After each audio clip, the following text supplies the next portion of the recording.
Good morning friends, welcome to Chakramani classes. നമ്മൾ കഴിഞ്ഞ ദിവസം എന്താണ് ഭേദഗതി തുടങ്ങി. ഭേദഗതിയുടെ കണ്ടീഷൻസ് എന്താണ് ഭേദഗതി എന്ന് പറഞ്ഞു, ഭേദഗതിയുടെ ആർട്ടിക്കിൾ പറഞ്ഞു, എവിടെ നിന്ന് കടമെടുത്തു എന്ന് പറഞ്ഞു, പാർട്ട് ഏതാന്ന് പറഞ്ഞു, ഏതൊക്കെ രീതിയിൽ ഭേദഗതി ചെയ്യുമെന്ന് പറഞ്ഞു. അപ്പോൾ അതൊക്കെ പറഞ്ഞു. പിന്നെ നമ്മൾ ഒന്നാമത്തെ ഭേദഗതിയും പറഞ്ഞു, ഏഴാമത്തെ, അങ്ങനെ രണ്ട് ഭേദഗതി പറഞ്ഞാണ് കഴിഞ്ഞിട്ട് ക്ലാസ് നിർത്തിയത്. അപ്പം നമുക്കിന്ന് ബാക്കി ഭേദഗതിയും കൂടെ നോക്കാം. ബാക്കി ഭേദഗതി ഇപ്പം നമ്മൾ ഒന്നാമത്തെ ഭേദഗതി ഏത് വർഷമാണ്? 1951. ഒന്നാമത്തെ ഭേദഗതി 1951 എന്തുമായിട്ട് ബന്ധപ്പെട്ടാണ്? ഭൂപരിഷ്കരണ നിയമം 9ാം ഷെഡ്യൂൾ കൂട്ടിച്ചേർത്തു. ഒന്നാമത്തെ ഭേദഗതി എന്ന് പറഞ്ഞാൽ 1951 ഭൂപരിഷ്കരണ നിയമമായിട്ട് ബന്ധപ്പെട്ടാണ് വരുന്നത്. ഭേദഗതി ചെയ്യുന്നത് 9ാമത്തെ ഷെഡ്യൂൾ കൂട്ടിച്ചേർത്തു. പിന്നെ ഒരു കാര്യം കൂടെ പറഞ്ഞു, ആർട്ടിക്കിൾ 19 ചെറിയ നിയന്ത്രണങ്ങൾ കൊണ്ടുവന്നത്, സംസാര സ്വാതന്ത്ര്യത്തിന് മിതമായിട്ടുള്ള നിയന്ത്രണങ്ങൾ കൊണ്ടുവന്നു. അതെന്താണ്? 9ാമത്തെ അമെൻമെൻറ്റിൽ വന്നതാണ്, 9ാമത്തെ ഭേദഗതിയിൽ വന്നതാണ്. ഒന്നാമത്തെ ഭേദഗതിയിൽ വന്നതാണ്. ഒന്നാമത്തെ ഭേദഗതിയിലാണ് 9ാമത്തെ ഷെഡ്യൂൾ കൂട്ടിച്ചേർത്തതും സംസാര സ്വാതന്ത്ര്യത്തിന് മിതമായ നിയന്ത്രണങ്ങൾ കൊണ്ടുവന്നതും.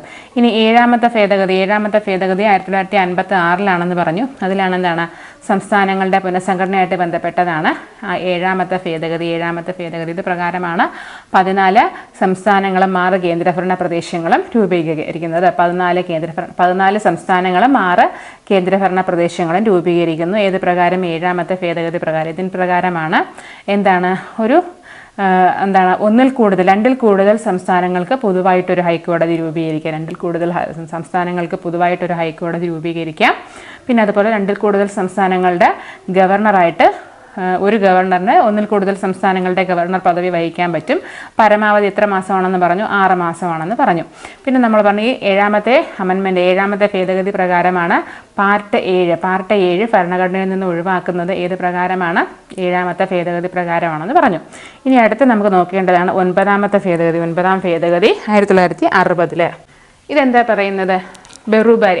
നമ്മൾ 1960 എന്ന് പറയുമ്പോൾ 60 നമ്മൾ പറഞ്ഞു കേശവാനന്ദ ഭാരതി കേസ് പറഞ്ഞപ്പോൾ ബെറൂബാരി കേസ് 1960 പറഞ്ഞു. ഈ ബെറൂബാരി എന്ന് പറയുന്നത് ഇന്ത്യയുടെ ഭാഗമായിട്ടുള്ളൊരു പ്രദേശമായിരുന്നു ബെറൂബാരി എന്ന് പറയുന്നത്. അതെന്ത് ചെയ്തു? ഈ ബെറൂബാരി എന്നുള്ള പ്രദേശം ആർക്ക് കൈമാറി? പാകിസ്ഥാന് കൈമാറിയതാണ് 9ാം ഭേദഗതി 1960 പ്രകാരം. 1960 9ാം ഭേദഗതി പ്രകാരമാണ് ബെറൂബാരി എന്നുള്ള പ്രദേശം പാകിസ്ഥാന് കൈമാറിയത്. എന്നാൽ ഈ ബെറൂബാരി എന്നുള്ള പ്രദേശം ഇപ്പോൾ എവിടെയാണ്?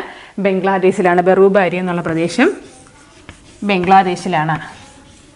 ബെറൂബാരി എന്നുള്ള പ്രദേശം കൈമാറിയതാണ് 9ാം ഭേദഗതി പ്രകാരം. 1960 പാകിസ്ഥാനാണ് കൈമാറിയത്.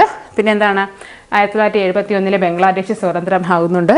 അതിൻ്റെ ഭാഗമായിട്ട് ബെറൂബാരി എന്ന് പറഞ്ഞ പ്രദേശം ഇപ്പോൾ എവിടെയാണ്? ബംഗ്ലാദേശിലാണ്. ഇനി അടുത്തതാണ് 10ാം ഭേദഗതി. 10ാം ഭേദഗതി 1961. 10ാമത്തെ ഭേദഗതി 1961. 10ാം ഭേദഗതി 1961. 10ാം ഭേദഗതി 1961 പ്രകാരം എന്താണ്? ദാദ്ര നാഗർ ഹവേലി ഇന്ത്യയുടെ കേന്ദ്രഭരണ പ്രദേശമായിട്ട് മാറുന്നത് 10ാം ഭേദഗതി പ്രകാരം. ആ ദാദ്ര നാഗർ ഹവേലിയെ ഇന്ത്യൻ യൂണിയനിൽ ചേർക്കുന്നത് 1961 10ാം ഭേദഗതി പ്രകാരമാണ്. ഇതൊന്നും അത്ര ഇമ്പോർട്ടൻ്റ് ആയിട്ട് ഒരുപാട് ക്വസ്റ്റ്യനിൽ ചോദിച്ച് കണ്ടിട്ടില്ല, എന്നാലും ഇടയ്ക്ക് ചോദിച്ച് കണ്ടിട്ടുണ്ട്. അപ്പോൾ നമ്മൾ ഭേദഗതികൾ ഓർഡറിൽ നോക്കി പോകുന്ന കണക്കിന് ഇങ്ങനെ നോക്കി പോകാന്നേ ഉള്ളൂ. വലിയ ഇമ്പോർട്ടൻസ് ഇല്ല. ഒരുപാട് ക്വസ്റ്റ്യൻ പേപ്പറിൽ ചോദിച്ചിട്ടില്ല. ഈ 10, 9, 10, 11 അധികം ചോദിച്ചിട്ടില്ല. ഇനി അടുത്ത 11ാം ഭേദഗതി 1961.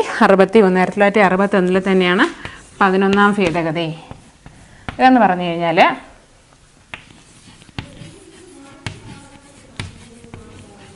പതിനൊന്നാം ഭേദഗതി 1961.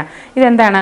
ഉപരാഷ്ട്രപതിയുടെ തെരഞ്ഞെടുപ്പുമായിട്ട് ഉപരാഷ്ട്രപതിയുടെ തെരഞ്ഞെടുപ്പുമായിട്ട് ബന്ധപ്പെട്ട ഭേദഗതി 1961 11ാം ഭേദഗതി എന്ന് പറയുന്നത്. ഉപരാഷ്ട്രപതിയുടെ തിരഞ്ഞെടുപ്പുമായിട്ട് ബന്ധപ്പെട്ടാണ് ഈ 11ാം ഭേദഗതി. എന്താണ്? ഉപരാഷ്ട്രപതിയുടെ തെരഞ്ഞെടുപ്പിൽ ഇലക്ട്രൽ കോളേജ് കൊണ്ടുവന്നു. ഇലക്ട്രൽ കോളേജ് സംവിധാനം കൊണ്ടുവരുന്നത് 11ാം ഭേദഗതി 1961 11ാം ഭേദഗതി പ്രകാരമാണ്. അതുവരെ എന്താണ്? നോമിനേഷനാണ് നടത്തിക്കൊണ്ടിരുന്നത്. അതുവരെ നോമിനേറ്റ് ചെയ്യുന്ന ഒരു സിസ്റ്റമായിരുന്നു ഉണ്ടായിരുന്നത്. ഈ 11ാം ഭേദഗതി പ്രകാരമാണ് ഉപരാഷ്ട്രപതിയുടെ തെരഞ്ഞെടുപ്പിന് വേണ്ടിയിട്ട് ഇലക്ട്രൽ കോളേജ് വന്നത്. ഇനി ഉപരാഷ്ട്രപതിയുടെ തെരഞ്ഞെടുപ്പിന് ഈ ഇലക്ട്രൽ കോളേജിൽ ആരൊക്കെയാണുള്ളത്? പ്രസിഡന്റിൻ്റെ ഇലക്ഷന് ആരൊക്കെയാണുള്ളത്? പ്രസിഡന്റിനെ ഇലക്ട് ചെയ്യുമ്പോഴത്തേക്കും ലോക്സഭയിലെയും രാജ്യസഭയിലെയും ഇലക്റ്റഡ് മെമ്പേഴ്സ്, ലോക്സഭയിലെയും രാജ്യസഭയിലെയും തിരഞ്ഞെടുക്കപ്പെട്ട അംഗങ്ങളും അതുപോലെ സംസ്ഥാന നിയമസഭയിലെ അംഗങ്ങളും കൂടെയാണ് ആരെ തിരഞ്ഞെടുക്കുന്നത്? പ്രസിഡന്റ് ഇലക്ഷന് വോട്ട് ചെയ്യുന്നത്. പ്രസിഡന്റ് ഇലക്ഷന് ആരൊക്കെയാണ് വോട്ട് ചെയ്യുന്നത്?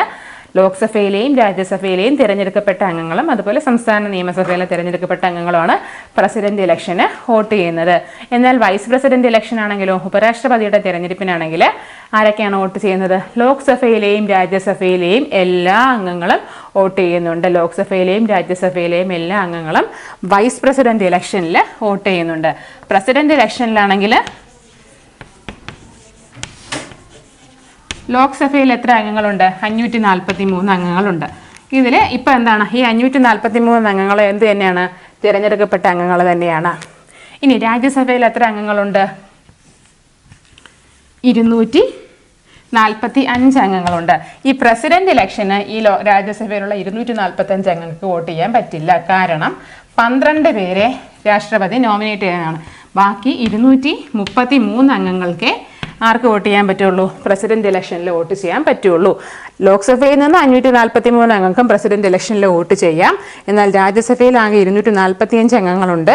233 പേര് മാത്രമേ തിരഞ്ഞെടുക്കപ്പെട്ട അംഗങ്ങളുള്ളൂ. ബാക്കി 12 പേര് ആര് നോമിനേറ്റ് ചെയ്യുന്നതാണ്? പ്രസിഡന്റ് നോമിനേറ്റ് ചെയ്യുന്നതാണ്. ഏത് ആർട്ടിക്കിൾ പ്രകാരമാണ് പ്രസിഡന്റ് നോമിനേറ്റ് ചെയ്യുന്ന?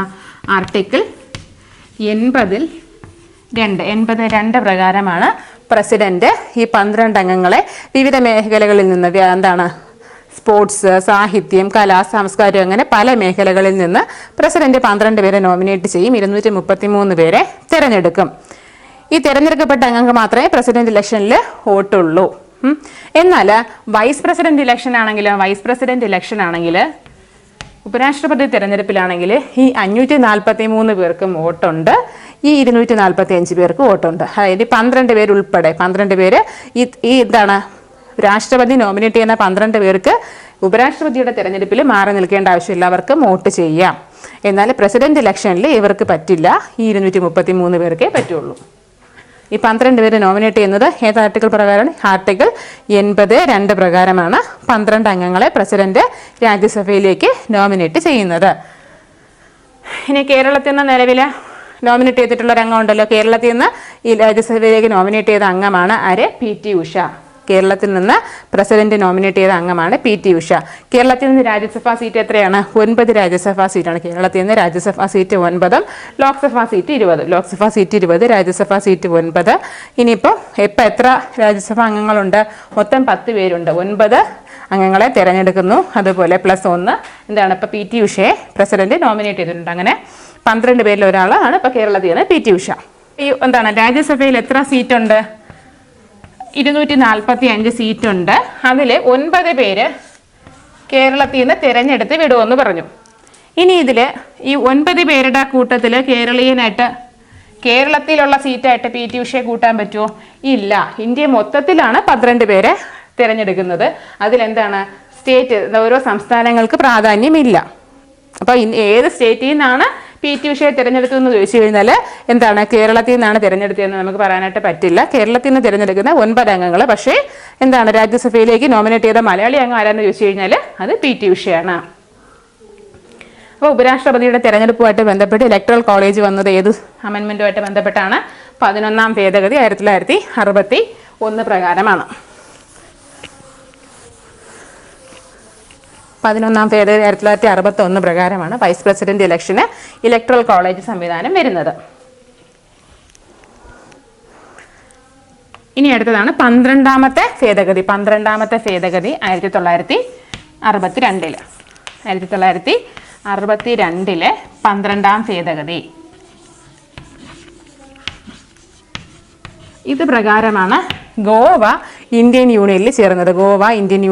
അതായത് ഗോവ കേന്ദ്രഭരണ പ്രദേശമായിട്ട് ഇന്ത്യൻ യൂണിയനിൽ ചേരുന്നത് ഏത് അമെൻമെന്റ് പ്രകാരമാണ്? 12ാം ഭേദഗതി പ്രകാരമാണ് ഗോവ ഇന്ത്യൻ യൂണിയന്റെ ഭാഗമാകുന്നത്. 1962 12ാം ഭേദഗതി പ്രകാരമാണ്. 1962 12ാം ഭേദഗതി പ്രകാരമാണ് ഗോവ ഇന്ത്യൻ യൂണിയന്റെ ഭാഗമാകുന്നത്. ഇനി അടുത്തത് 13ാം ഭേദഗതി. 1962 തന്നെ 13ാം ഭേദഗതി.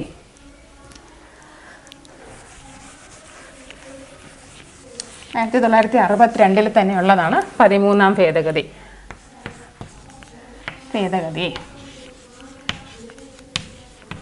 13-ാം ഭേദഗതി 1962. ഈ 13-ാം ഭേദഗതി പ്രകാരമാണ് നാഗാലാൻഡ് സംസ്ഥാനം രൂപീകരിക്കുന്നത്. നാഗാലാൻഡ് സംസ്ഥാന രൂപീകരണവുമായിട്ട് ബന്ധപ്പെട്ട ഭേദഗതി ഏതാണെന്ന് ചോദിച്ചു കഴിഞ്ഞാൽ 1962 13-ാം ഭേദഗതിയാണ്.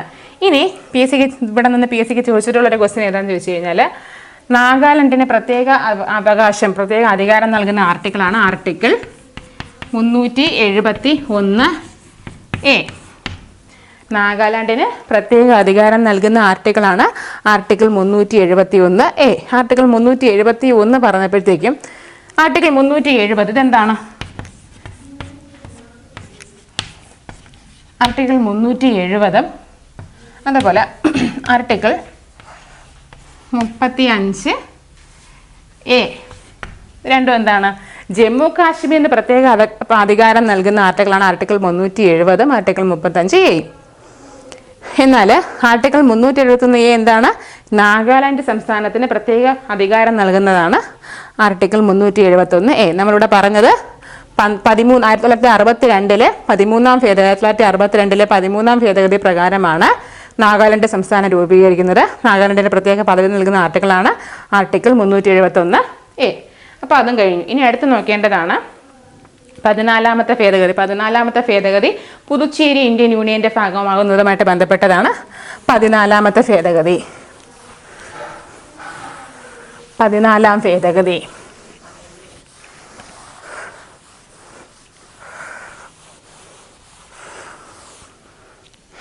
14-ാം ഭേദഗതി 1962 തന്നെയാണ്. 1962 തന്നെയാണ് 14-ാം ഭേദഗതി. 14-ാം ഭേദഗതി 1962 ഇത് പ്രകാരമാണ് പുതുച്ചേരി ഇന്ത്യൻ യൂണിയന്റെ ഭാഗമാകുന്നത്. പുതുച്ചേരി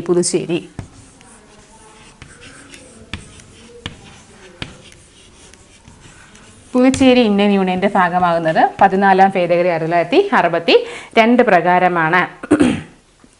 ഇനി അടുത്തതാണ് 15-ാം ഭേദഗതി. 15-ാം ഭേദഗതി 1-2 ക്വസ്റ്റ്യൻ പേപ്പറിൽ ചോദിച്ച് കണ്ടിട്ടുള്ളതാണ്.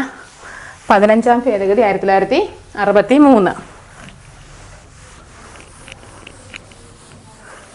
1963 15-ാം ഭേദഗതി.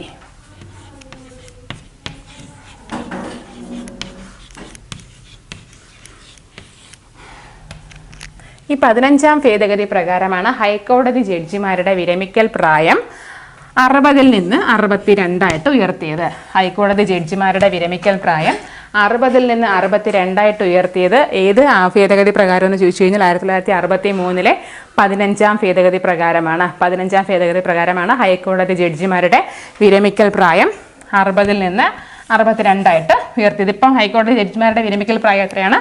62 വയസ്സാണ്. 62 വയസ്സാണ്. ആകെ എത്ര ഹൈക്കോടതികളുണ്ട്? 25 ഹൈക്കോടതികളാണ് ഉള്ളത്. ആകെ എത്ര ഹൈക്കോടതികളുണ്ട്? 25 ഹൈക്കോടതികളുണ്ട്. ഇനി ഇതിലെ ഏറ്റവും കൂടുതൽ അധികാര പരിധിയുള്ള ഹൈക്കോടതി ഏതാണെന്ന് ചോദിച്ചു കഴിഞ്ഞാൽ ആകെ ഹൈക്കോടതികൾ 25. സുപ്രീം കോടതി എത്ര എണ്ണമേ ഉള്ളൂ? ഒരെണ്ണമേ ഉള്ളൂ. ഏറ്റവും കൂടുതൽ അധികാര പരിധിയുള്ള ഹൈക്കോടതി ഏതാണെന്ന് ചോദിച്ചു കഴിഞ്ഞാൽ ഗുവാഹത്തി ഹൈക്കോടതിയാണ്. ഏറ്റവും കൂടുതൽ അധികാര പരിധിയുള്ള ഹൈക്കോടതിയാണ് ഗുവാഹത്തി ഹൈക്കോടതി. ഈ ഗുവാഹത്തി ഹൈക്കോടതിയുടെ കീഴിൽ വരുന്ന സംസ്ഥാനങ്ങൾ ഏതൊക്കെയാണ്? ഗുവാഹത്തി ഹൈക്കോടതിയുടെ കീഴിലാണ് അരുണാചൽ പ്രദേശ്, ആസാം, നാഗാലാൻഡ്, മിസോറാം. അരുണാചൽ പ്രദേശ്, ആസാം, നാഗാലാൻഡ്, മിസോറാം ഇങ്ങനെ 4 സംസ്ഥാനങ്ങൾക്കും കൂടെയാണ് ഗുവാഹത്തി ഹൈക്കോടതി. എന്നാൽ ഏറ്റവും കൂടുതൽ ജഡ്ജിമാരുള്ള ഹൈക്കോടതി ഏതാണെന്ന് ചോദിച്ചു കഴിഞ്ഞാൽ ഏതാണ്? അലഹബാദ് ഹൈക്കോടതിയാണ്. ഏറ്റവും കൂടുതൽ ജഡ്ജിമാരുള്ളത് അലഹബാദ് ആണെങ്കിൽ ഏറ്റവും കൂടുതൽ ജഡ്ജിമാരുള്ള ഹൈക്കോടതി. എന്നാൽ ഗുവാഹത്തി ആണെങ്കിൽ ഏറ്റവും കൂടുതൽ അധികാര പരിധിയുള്ള ഹൈക്കോടതി. എന്നാൽ കേരള ഹൈക്കോടതിയുടെ കീഴിലാണ് ഏത് വരുന്നത്? ലക്ഷദ്വീപ് വരുന്നത് കേരള ഹൈക്കോടതിക്ക് കീഴിലാണ്. എന്നാൽ ആൻഡമാൻ നിക്കോബാർ ഏത് ഹൈക്കോടതിക്ക് കീഴിലാണ്? ആൻഡമാൻ നിക്കോബാർ കൊൽക്കത്ത ഹൈക്കോടതിക്ക് കീഴിലാണ്. ഈ അടുത്ത കാലത്ത് ചോദിച്ചൊരു ക്വസ്റ്റ്യൻ ആണ്, കേരള ഹൈക്കോടതിക്ക് കീഴിൽ എത്ര ജില്ലയുണ്ട്? കേരള ഹൈക്കോടതിക്ക് കീഴിൽ എത്ര ജില്ലയുണ്ട്? 15 ജില്ലയുണ്ട്. കേരള ഹൈക്കോടതിക്ക് കീഴിൽ 15 ജില്ലയുണ്ട്. 14+1 ഏതാണ്? ലക്ഷദ്വീപ്. 15 ജില്ലകൾ കേരള ഹൈക്കോടതിക്ക് കീഴിൽ ഉണ്ട്. അപ്പോൾ അതുമായിട്ട് ബന്ധപ്പെട്ടാണ് 15ാം ഭേദഗതി. ഈ ഭേദഗതി പ്രകാരമാണ് എന്താണ് ഹൈക്കോടതി ജഡ്ജിമാരുടെ വിരമിക്കൽ പ്രായം 60 നിന്ന് 62 ഉയർത്തിയത്. പിന്നെ എന്താണ് ഈ ഹൈക്കോടതി ചീഫ് ജസ്റ്റിസ് വിരമിച്ചു കഴിഞ്ഞാൽ സുപ്രീം കോടതിയിൽ ആക്ടിംഗ് ജഡ്ജായിട്ട് നിയമിക്കാം. സുപ്രീം കോടതിയുടെ ആക്ടിംഗ് ജഡ്ജായിട്ട് നിയമിക്കാം. ഹൈക്കോടതിയിൽ നിന്ന് വിരമിക്കുന്ന ജഡ്ജിമാരെ എന്താണ് സുപ്രീം കോടതിയിലെ ആക്ടിംഗ് ജഡ്ജായിട്ടോ അഡ്ഹോക്ക് ജഡ്ജായിട്ടോ നിയമിക്കാം. ആക്ടിംഗ് ജഡ്ജായിട്ടോ അഡ്ഹോക്ക് ജഡ്ജായിട്ടോ ഒക്കെ നിയമിക്കുക എന്ന് പറഞ്ഞാൽ ഏത് പ്രകാരമാണ്? 1963 15ാം ഭേദഗതി പ്രകാരമാണ്. അടുത്ത ഭേദഗതിയാണ് 1971 1967 21ാം ഭേദഗതി. 1967 21ാം ഭേദഗതി. 21ാം ഭേദഗതി പ്രകാരമാണ് സിന്ധി ഔദ്യോഗിക ഭാഷയായിട്ട് ചേർക്കുന്നത്. 21ാം ഭേദഗതി 1967 പ്രകാരമാണ്. 1967 21ാം ഭേദഗതി പ്രകാരമാണ് സിന്ധി ഔദ്യോഗിക ഭാഷയായിട്ട് ചേർക്കുന്നത്. ഇനി ആദ്യം ഭരണഘടന രൂപീകരിക്കുന്ന സമയത്ത് ഇന്ത്യ രൂപീകരണം, ഇന്ത്യക്ക് സ്വാതന്ത്ര്യം കിട്ടുന്ന സമയത്ത് ഭരണഘടന നിലവിൽ വരുന്ന സമയത്ത് എത്ര ഔദ്യോഗിക ഭാഷകളുണ്ടായിരുന്നു? 14 ഔദ്യോഗിക ഭാഷകളുണ്ടായിരുന്നു. 14 ഔദ്യോഗിക ഭാഷകളുണ്ടായിരുന്നു. എന്നാൽ ഇപ്പം എത്ര എണ്ണം ഉണ്ട്? 22 ഔദ്യോഗിക ഭാഷകളുണ്ട്. 22 എണ്ണം ഇപ്പോൾ ഉണ്ട്. ആദ്യം എത്ര എണ്ണമായിരുന്നു? 14 ഔദ്യോഗിക ഭാഷകളായിരുന്നു. ഇതിൽ ആദ്യമായിട്ട് 1967 21ാം ഭേദഗതി പ്രകാരം സിന്ധിയെ എന്താണ് 15ാമത്തെ ഔദ്യോഗിക ഭാഷയായിട്ട് കൂട്ടിച്ചേർത്തു. 15ാമത്തെ ഔദ്യോഗിക ഭാഷയായിട്ട് സിന്ധിയെ കൂട്ടിച്ചേർത്തതാണ് 1967 21ാം ഭേദഗതി പ്രകാരം സിന്ധിയെ ഔദ്യോഗിക ഭാഷയുടെ കൂട്ടത്തിൽ ചേർത്തു. അത് ഈയിടയ്ക്ക് ചോദിച്ചൊരു ക്വസ്റ്റ്യനാണ്. ഭാഷകളുമായിട്ട് ബന്ധപ്പെട്ട കുറച്ച് സ്റ്റേറ്റ്മെൻറ്റ് തന്നിട്ട് അതിൻ്റെ കൂട്ടത്തിലുണ്ടായിരുന്നതാണ് ഇത്. ഇനി അടുത്തതാണ് 1971 24ാം ഭേദഗതി. 1971 24ാം ഭേദഗതി. ഇത് ഒരുപാട് ക്വസ്റ്റ്യൻ പേപ്പറുകളിൽ വന്നിട്ടുള്ള ചോദ്യമാണ്. 1971 24ാം ഭേദഗതി.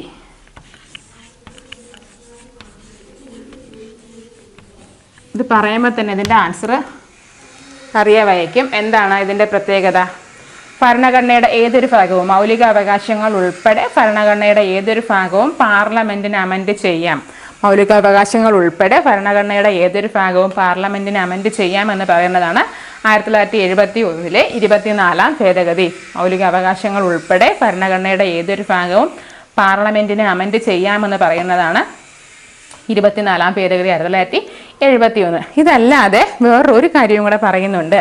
ഭേദഗതി ബില്ലിൽ പ്രസിഡന്റ് നിർബന്ധമായും ഒപ്പിട്ടിരിക്കണം. ഭേദഗതി ബില്ലിൽ പ്രസിഡന്റ് നിർബന്ധമായും ഒപ്പിട്ടിരിക്കണമെന്ന് പറയുന്നതും ഭേദഗതി പ്രകാരമാണ്. 24ാം ഭേദഗതി 1971 പ്രകാരമാണ്.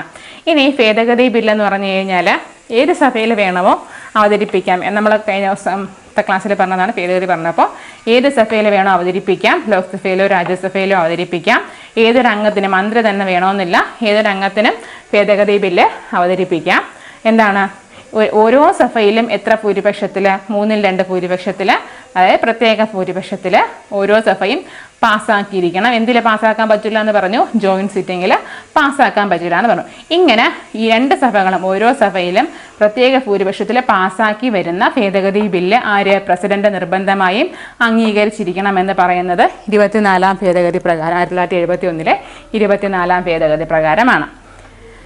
ഇനി അടുത്തത് 1971 തന്നെ 26ാം ഭേദഗതി.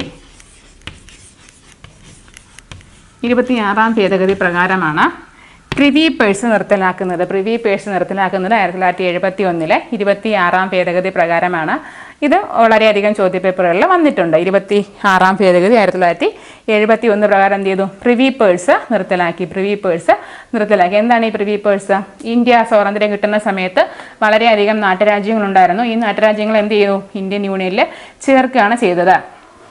ഈ നാട്ടുരാജ്യങ്ങൾ ഇന്ത്യൻ യൂണിയനിൽ ചേരുന്ന സമയത്ത് ഈ നാട്ടുരാജ്യങ്ങളിലെ ഭരണാധികാരികൾക്ക് ഒരു നിശ്ചിത തുക, ഒരു പെൻഷൻ പോലെ കൊടുത്തിരുന്നു അവർക്ക്. അപ്പോൾ ആ തുക നിർത്തലാക്കുന്നതാണ് ഈ പ്രിവി പേഴ്സ് 1971 26-ാം ഭേദഗതി പ്രകാരം പ്രിവി പേഴ്സ് നിർത്തലാക്കി. അവർക്ക് ഈ മാസം തോറും കൊടുക്കുന്ന ആ തുക അങ്ങ് ഒഴിവാക്കിയിട്ട് ഒരുമിച്ചൊരു തുക അവർക്ക് കൊടുത്ത് അത് അവസാനിപ്പിക്കുകയാണ് ചെയ്തത്. നാട്ടുരാജ്യക്കന്മാർക്ക് കൊടുത്തുകൊണ്ടിരുന്ന ഒരു ആനുകൂല്യമായിരുന്നു പ്രിവി പേഴ്സ്.